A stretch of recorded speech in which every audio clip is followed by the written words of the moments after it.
We're Black Psychotherapy, a Black and global majority mental health service based in Brixton, and we're here today for Justice in Therapy, our fifth conference where we're exploring decolonising the curriculum.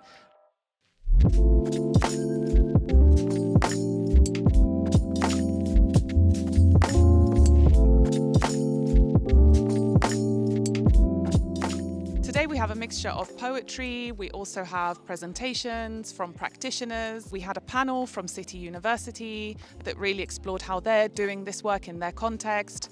We have a beautiful installation called Walking the Labyrinth, and we'll be going through a real embodied journey around how to decolonise the curriculum, because it's not enough to really think about it. It is a lived experience that's in our bodies, and we'll be using the labyrinth as an ancestral tool to do the work and to do it together. And we have an afternoon full of workshops led by various training schools and professionals from various training schools, and we're closing off the afternoon with more poetry and more presentations.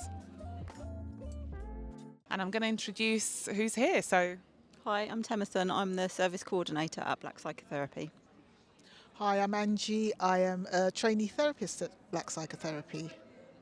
So let's start with, why is it important to decolonize the curriculum? I think we can maybe, start with our experiences, because you're in training, and Temerson and myself, we've also gone through training, and we've noticed that the curriculum has been incredibly Eurocentric, incredibly colonial. There's a real kind of lack of cultural attunement in the curriculum, and that it desperately, desperately needs to change. We're often not reflected in the case studies that are used, and also in the theory as well. With the course that I'm on, I'm often sort of really conscious of the fact that things that related to culture, history are sort of add-ons, where I feel that it should be something that should be included throughout of the whole of the course. We should be thinking about history, we should be thinking about different thinkers, not just European thinkers around therapy and psychology. It should be people like Fanon, it should be people like bell hooks. It should be much wider and inclusive of what we are experiencing, what our reality is. Our reality isn't just restricted to the Eurocentric sort of paradigms of psychotherapy and counselling. And I think that people are here today because they know that something is lacking.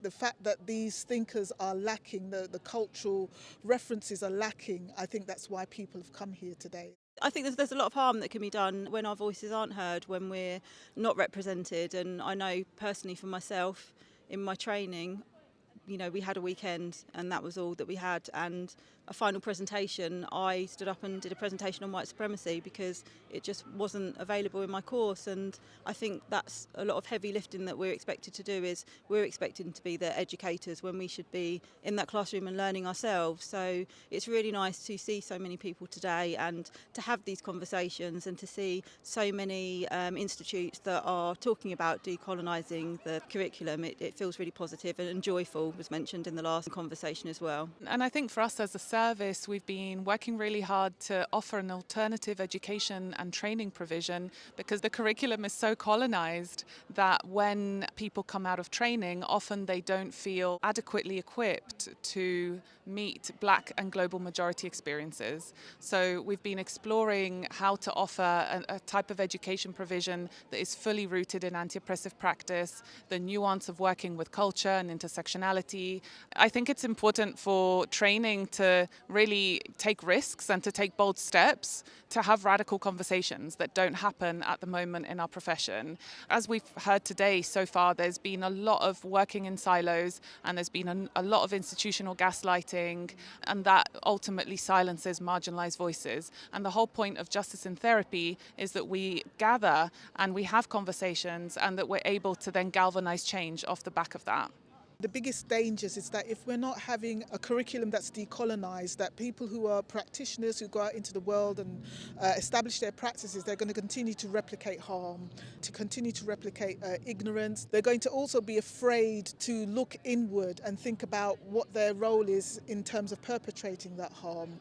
So it's really important for the courses and the training to be more decolonised, to be more aware that there are alternative ways of thinking about counselling and alternative ways of thinking about psychotherapy, rather than always straight down the line, kind of this Eurocentric type of thinking. I think it's so important to create these spaces that everyone can come together and we can share our experiences, but also be able to make mistakes in these spaces and to learn and to be self-aware and to educate ourselves. You know, there's a lot of education still to be done, and it's really important to have these spaces. And I think I'm really grateful for Black Psychotherapy for providing this space, because I feel it's so needed. I think we're all clear today and generally in the conversations that we have within the service that the work is never going to be done. This is a multi-generational struggle that we will have to hand over to future generations of counselling, psychotherapy and psychology professionals. We're doing what we can in the time that we have to offer something that we hope will bring about radical change, and then in the future we won't have a need for justice in therapy because we'll be working in a different context. We'll have deep practices around how to reduce harm and how to culturally attune to clients, and we won't have to continue revisiting the basics. And maybe there's also something about how our clients deeply deserve better from us as a profession. We really do need to learn how to meet them in different ways and not expect them to adjust themselves and their reality to work with us. You know, that really is violent, as Angie and Temazin have said. So that's why we're here today. If you want to learn more about Black Psychotherapy, you can go and follow us on Instagram at Black Psychotherapy. Our website is blackpsychotherapy.org.